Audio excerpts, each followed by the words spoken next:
Time now for Back to the Basics in Healthcare with Balanced Life Chiropractic, and we have Dr. Harley joining us once again. How you doing, Dr. Harley? Hey, John. I'm doing great this week. Ready for another Back to the Basics in Healthcare. I'm excited to chat because this, I think, is going to be a really fun one to talk about because there's people that wonder, how did my spine get out of alignment in the first place? Because when they come in and you snap them all back and you get them all better, but how is it that it adjusts itself back out of place? Yeah, I get that question a lot. It's like, well, how did I get these misalignments? How do I prevent them? All that kind of stuff.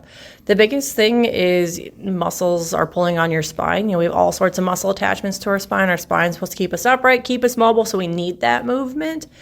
But sometimes it can get shifted and pulled too far, and that's what's causing those misalignments or the aches and pains that you start to notice. And then you kind of overcompensate too when you're like sore over here, then you start using this other muscle that you don't use as much. Now that one's sore too. Right. Yes. A lot of it comes down to like muscle memory is a big factor to that. But in chiropractic, we call it like the 3 T's. There's 3 different things that cause these misalignments: thoughts, traumas, and toxins. Oh, wow. So kind of breaking it down simple into 3 different categories. So let's start with thoughts. Right. And you can really narrow it all down to one thing, which is stress. But these are 3 different types of stressors. Okay. So thoughts are really like the emotional stress. We don't really think about how our emotional stress is really going to play a factor on our physical health. But that's where you're like just worried about something. Just keep thinking about it and getting worried and worried and worried. Life, work, family, finances. Heidi could write a book on this. She's good at that. I don't do that. I quit thinking about it. I'm like, I can't fix it anyway, so I'll give it to God. He's up all night anyway. There you go. There you go. Right. Yeah. We don't really think about how much our, just mental stress really does play a factor into our health. Well, I mean, if you think about it, stress is basically raising cortisol levels in our body, which is going to cause inflammation in our body, which can lead to various aches and pains and ailments and all sorts of things. So there's a lot of research that shows that emotional stress is the number one cause of misalignments. But the biggest thing is like we don't think about it because we're like, well, I didn't have a fall. Nothing specifically happened that caused this. But it can be the buildup of that stress over time that's leading to those problems. So there was the thoughts. What was the next one? Traumas. So we can break it into big and little. So big traumas like slips, falls, car accidents. This time of year, slips. Right. Car accidents, sliding on ice. These are all things that happen a lot. Sporting injuries, like the big stuff. That's the stuff we think about. But then we have the small traumas, are the everyday repetitive motions that we don't think about.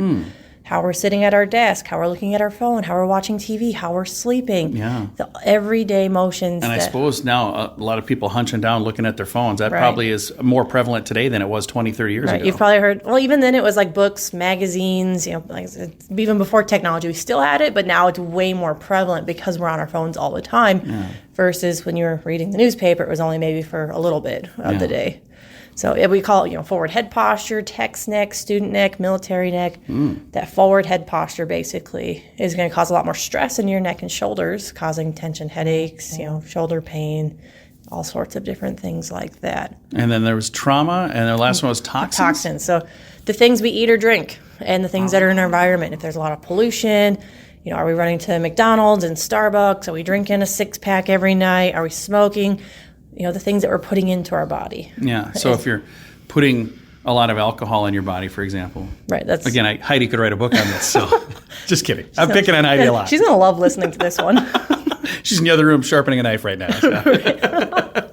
So no, this is one of those things that if you put like water through your system and you purify and cleanse things, that's better than putting things in that are not so good. So that makes a lot of sense. Definitely, yeah. But even if you have too much of the good stuff, it can be bad. Even too much of good can be bad. But because you can actually be overhydrated, that is a thing. But obviously water is the best natural source of liquids. Making sure you're eating fresh fruits and vegetables, lean sources of protein. You making sure you're getting all your vitamins in every day. Really just being more mindful of what you're putting into your body. They always say you are what you eat, and that very much can play a factor into your health. If somebody listening would like to learn more, how do they get a hold of you guys? They can shoot us a message on our Facebook page at Balanced Life Chiropractic or give us a call at 605-215-1785. We'd love to chat and let you know about how we can really help you on your health journey. Very nice. You can find them online as well. Their website, balancedlifesd.com.